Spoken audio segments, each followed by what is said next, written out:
Hello, everyone. How are you guys? And today I have a guest who is going to help us understand macros. So, macronutrients is something that is a foundational aspect of nutrition, and a lot of people aren't sure what is the right way to go about them. Should we just give up on carbs? Should we just eat fat? Should we just give up on fat altogether? Like, what is going on over there? I get so many DMs, and I was like, you know what? I need some help in this department myself. So I have Coach Brian Pirana with me today, and he's going to be able to break it down into very simple steps for us and help us understand what are macros. Because I know that a lot of us, like including me sometimes, we are tired of restrictive fad diet, which can end up leaving you burned out. They're not sustainable, right? So I was like, okay, it is time to learn about macronutrients and how balancing them can actually help us not only rev up our metabolism and fuel our workouts, but also not get bored of the same old every day. So welcome to the pod, Brian. You mean macros aren't just some buzzword that's getting thrown around these days? They're actually foundational to nutrition and eating real food? Yeah, right? We all think that, okay, there's a lot of, and I don't blame our listeners and viewers because there's so much confusion out there, especially when it comes to nutrition.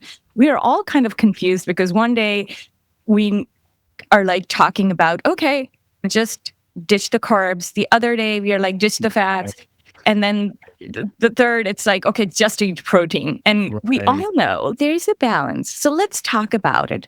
What are macros? What are we talking about? Someone who has heard the term everywhere on TikTok and other social media platforms, but they're like, I have no idea what macros are.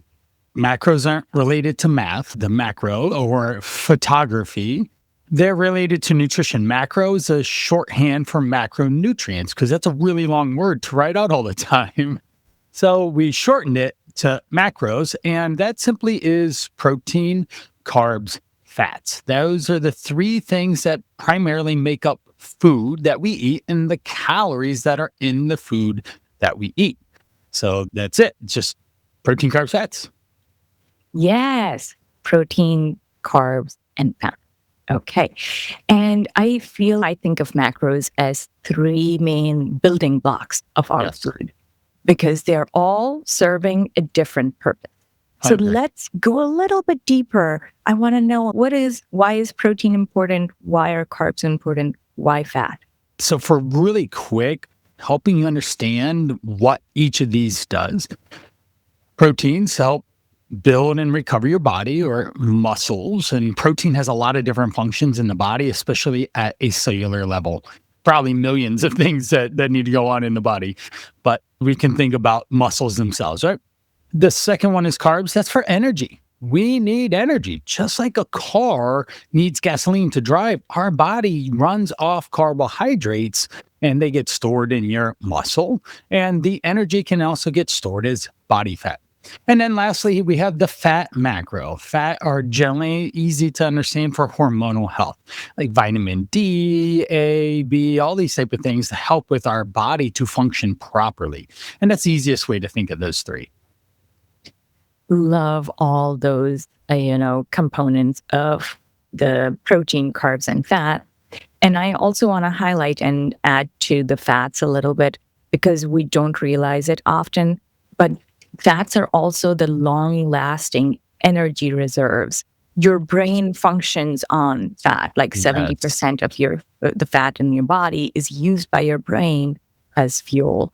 And then for distance runners like ultra marathoners, they're primarily relying on fat metabolism and fat as a fuel. Yeah, definitely in the long distance stuff.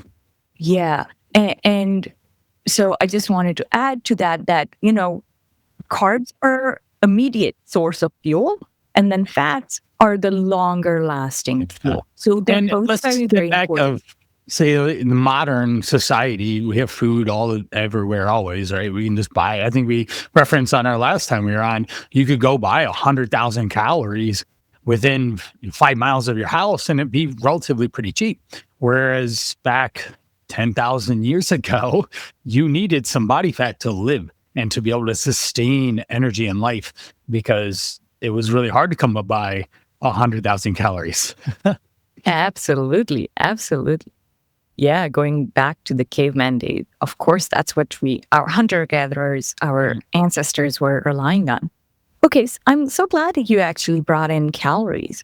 What is the difference between calories and macros and when people are trying to track? Like, the thing is, like, everybody's like confused here. Like, oh, well, but I thought I was supposed to track my calories and not macros. Like, what do I do now?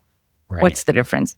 Well, no matter what, I always tell people they have to be some level of calorie aware. Calories are how humans have defined what is the energy that is in the food that you're eating. Simply put, it could be called kilocalories or kilojoules. We don't need to get into that type of science. It's just calories. So this apple holds 100 calories in it. Well, then the next layer of the onion, I guess you should have just used an onion as an example, but the next layer down is macronutrients. And an apple has carbs, it doesn't really have fat or protein. So in a sense, an apple generally is just 25 carbohydrates if it's 100 calories, because let's break down simple math. And this is how you understand where the connection of calories and macros fit together.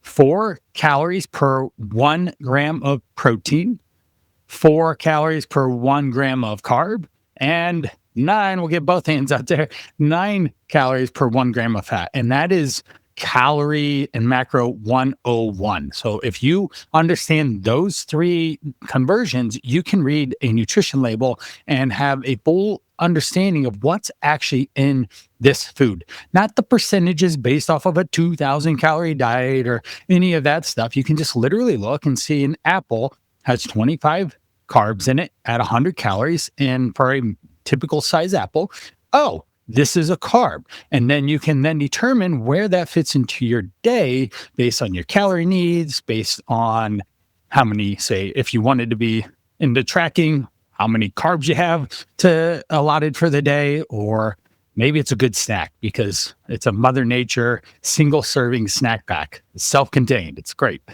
If you eat an apple with the skin on, it has a lot of fiber. So fiber is always a good complex carbohydrate to have, and it's healthy. It's a prebiotic for your gut too.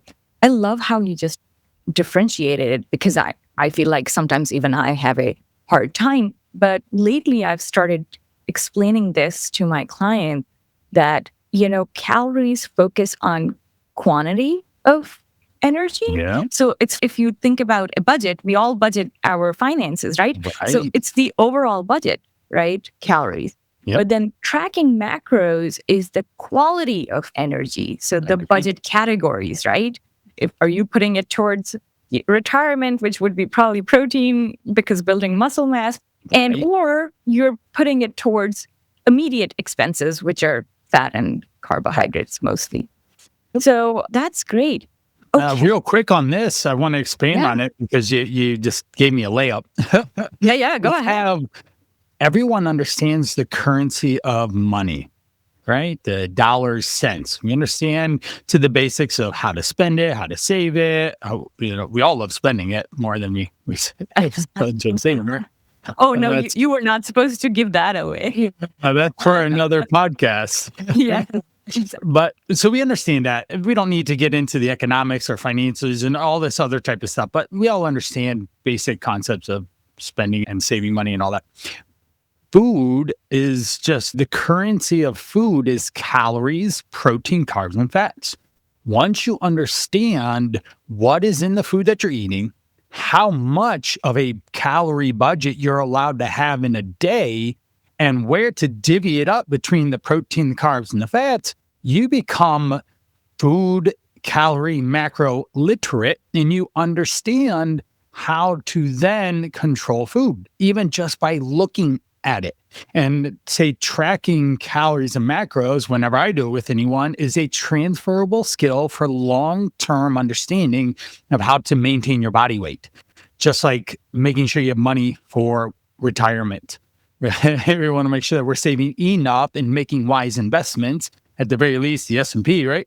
And then we can then accumulate wealth over time. And for our body, wealth is health. And we want to make sure that we're not trying to save calories on our waistline, because that does not equal poor health. And we are no shortage of food because it's everywhere and always around us. So we have to have a heightened awareness around what food we pick, the people that we're around, the environments that we're in, the social peer pressure type things, your strengths and weaknesses around food. And those are just a very few things that just came off the top of my head to consider when food is, because food is fun, it's happy, it's sadness, it's anger, it's joy. It's all sorts of this range of emotion that humans have, and we have to control it on some level so that you don't gain weight tomorrow and then you have to work harder tomorrow to get what you ate today off your body.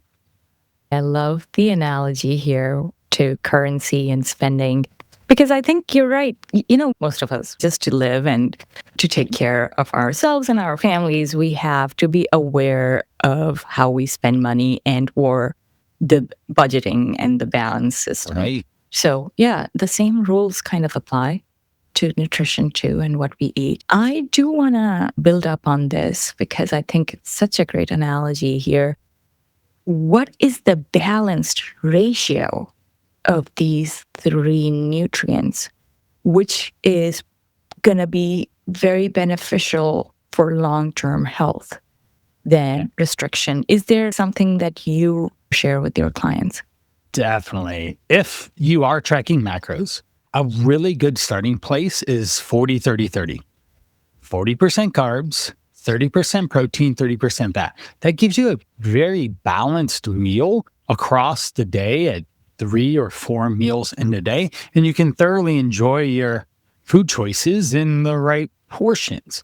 Now, certainly we can manipulate them a little bit up and down, a little bit more carbs if you move a lot or you're very active, a little less carbs if you have more sedentary lifestyle, a little bit more protein if you really enjoy protein, work out a lot or move your body a lot, and maybe a little bit less if you, again, just don't enjoy protein. Not everyone enjoys eating a 10-ounce steak or a big giant chicken breast always. And same thing with fat. So we can play with these within 5, maybe 10% of those starting numbers. And whenever I'm working with someone, my goal is to create awareness around calories first, help them start to understand what the, in quotations, macros are of these, whether we're tracking food or not. They still have to understand to a certain degree what is in the food that you eat on a normal, regular basis, so you can identify what that food is and how it's going to need to be combined with other food to create a balanced meal of some protein, some starch, and a lot of vegetables mainly, or a piece of fruit, as an example of building an ideal plate. Love this explanation. So true. And I work off of the same breakup as well. Yeah. And then we can always, of course, depending on like someone who's a bodybuilder, of course, they're going to need a little more protein, a little more fat, a little less carbs. Someone who's a distance runner, we will switch it around where they need a little more carbs. There's also a range.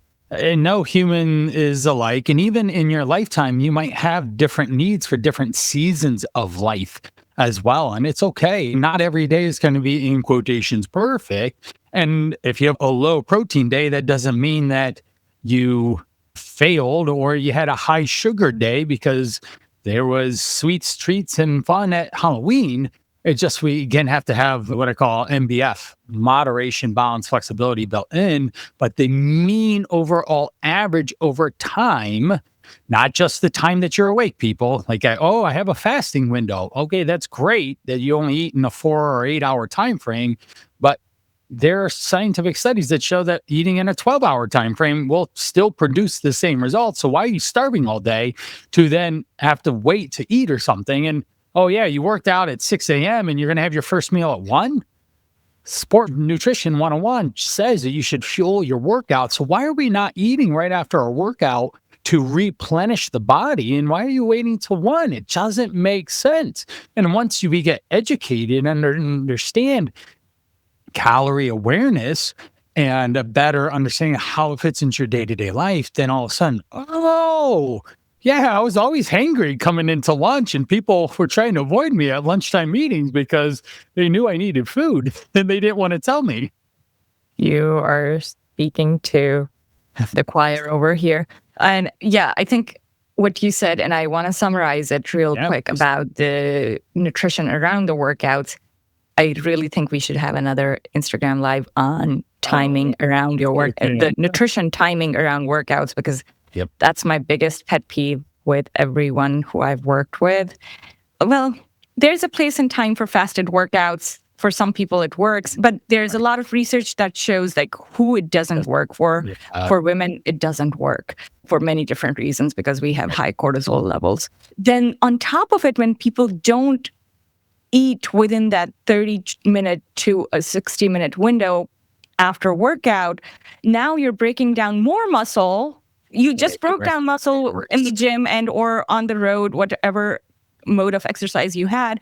And now you're breaking down more muscle. So because your muscles are looking for protein because they have this and carbs, because we have this mechanism inside our bodies after workout, which is called muscle protein synthesis, that is active at that time. And it's looking for amino acids to build those muscle fibers up again.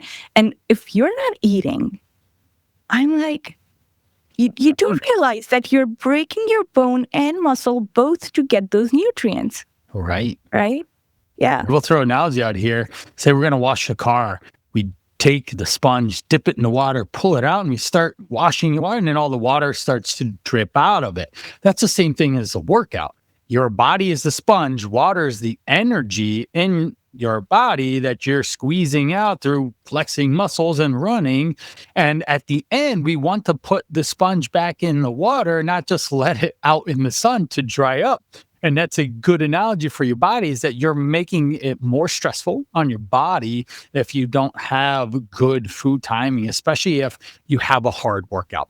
If your workout, you go in and it's not as hard, say a 5 out of 10 instead of 7, 8, 9 out of 10, then you could probably make it 2 hours without that being a big deal. But if it's robust and you're lifting heavy, doing the things like CrossFit, you should be eating within 30 to 60 minutes and have that as part of your nutritional strategy so that you feel better immediately after the workout. You can just get right back up and get going. It's like getting the water back in the sponge and you're rejuvenated, because sponges need water. They're best used that way, not dry sponges. And then you also then forego later challenges with more hunger or hanger and cravings and binging and all this stuff, because you just were more planned and you put something in your mouth that worked for that. Absolutely. I couldn't agree more. Absolutely. Okay. So to wrap it up, I want to leave our listeners with an important tip, because again, this is one of the questions that keeps coming to me with the direct messages people send me on Instagram and LinkedIn. A lot of people are hesitant to go the macro tracking route because they feel like that it overwhelms them. They're like, I don't want to constantly count, and I don't want to become obsessive with my tracking. I mean, I have a life to live, and food is something I enjoy. I don't want to stop enjoying it. Right. So what can someone who feels like this do? How can they track macros in an easy way and feel like that they're fueling their body and also keeping their metabolism healthy? Right. I love this question. In my very first call with every client, I give them a choice. We have two paths. We have a fork in the road. Are we going to focus on the basic components and tenets of eating healthier better food choices, practicing portion control, have balanced meals, eating 3 to 4 times at 3 to 5 hour time frames. That's the basis of a good quality, healthy body weight, maintaining energy. That I gave you my secret. And she would agree. That's the secret. That's how you Yes. do it, Yes. right? Never eating too many calories and making sure you're full enough until you eat again. That's the tenet. Absolutely. So we have Yeah. that path. The other path is, hey, do you want to track? And then I also quantify, have you ever tracked? Have you ever had experience with it? And because I need to understand what they think of tracking as well.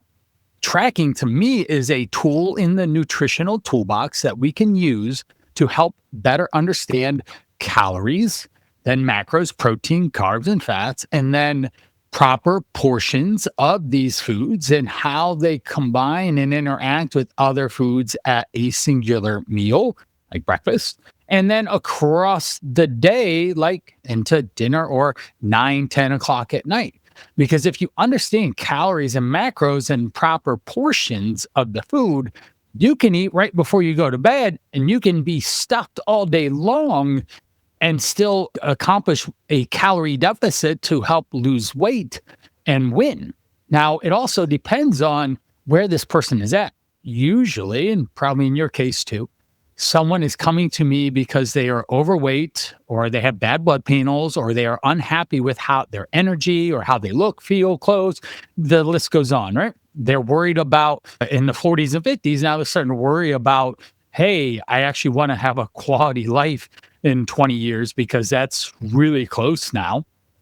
And if they don't have the skill sets around how to manage food and it shows up in their body, whether they're overweight or they're in a disease like state, diabetes, cholesterol, blood pressure, then they may need to spend more time learning this. And we just have to do it in the easiest way possible. I always tell people, let's approach it with curiosity. What is in the food that I'm eating? Not, oh, I have to sit down and type this thing in and weigh it. Yeah, it's going to be work. But you just spent 15 years gaining 20 plus pounds and your A1C is now your doctor's trying to put you on meds for diabetes. So you tell me, we need to slow down to be able to then understand how to properly feed and fuel yourself. And tracking is the fastest, easiest way to do it. And we'll do it in a fun way so that you actually learn what is in the food and you still can have sweets and treats. But then we're also going to look for alternatives to those. And we're going to find, how can I fit this in? Because say 4th of July is around the corner here and I want the red, white, and blue popsicle or whatever, the rocket pop, right? And okay, cool. That is going to be 150 calories of straight carbs and sugar. How does that fit with the rest of that meal in that time? You can't just go down the buffet and hit the potato salads and the bread rolls and have 2 hamburgers and hot dogs and all this stuff. It's too much because those are all high calorie, fatty foods and high carb foods that will move you in the wrong direction. So that ends up being it. So we start at the easiest, and it could just be tracking calories the first couple days. It could be, hey, we're just going to track whatever you think is protein. Let's plug that in. Or it could be, we just need to do a deep dive in, and you just need to have grace, patience, and start tracking everything that you eat, whether it's on the forbidden food list that you think there is one or not. And we move from there so that we acknowledge what you're eating, understand the calorie ramifications or how much you actually ate, and what is the composition of the food, the protein, the carbs and fats, and even going back to the ratio. And once we do that, usually it takes, for me, if I'm working with someone, 1 to 2 weeks. It's like they took a college level nutrition class. So like, oh my gosh, I'm seeing the matrix now. I can understand calories, protein, carbs, fats significantly better. Whereas if they do it by themselves, it could be really challenging or frustrating or any other adjective that fills in the gap there. Absolutely. I just love how you just broke it down because you know what? I think it's a tool in the toolbox, which is Yep. so important because a lot of us, we have been living our lives never learning this. I was just going to say, like the home economics course that I took, I was never taught macros, right? Just they had you bake a cake, right? Yeah, exactly. I was making pancakes and cakes, which I guess, well, that's a different story about Agreed. macros. Me too, 'cause I was in home ec too. I remember. Yeah. So that being said, though, even when I started my health journey, I started tracking my macros. And just like you said, it takes only 2 to 3 weeks. And it's eye-opening to understand, like, oh, what? Nutrition can be so simple? Yeah. But yeah, I mean, yes, the early phase is a little bit cumbersome. You have to get used to it. It's something new to do. But once you get used to it, you're like, oh my goodness, my life is so simplified. And once you start seeing results, then you're hooked. Like, oh, this is it. Yes. And results don't come first, people. The actions to lead to results come first. Yes, actions lead to results. Exactly. Actions lead to results. Thanks for mentioning that.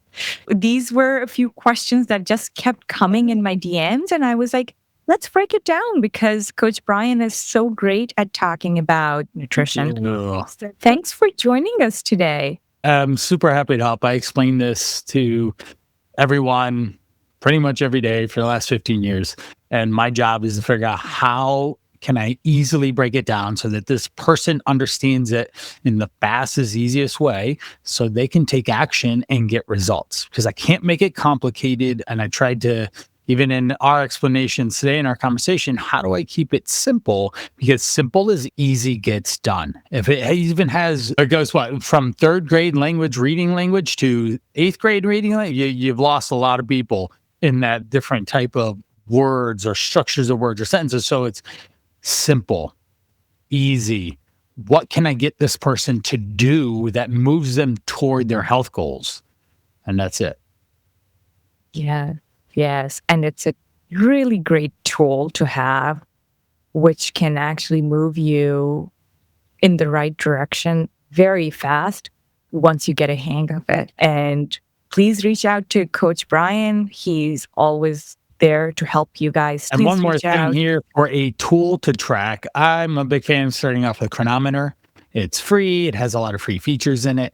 And they all do the same thing, but you do not need to pay for a subscription. And also when we're signing up, it's going to ask you all these questions and it'll do its best to pair you up. And I think probably with AI, it's a lot better at initially getting you started, but let's not pay attention to whatever that tells you to do.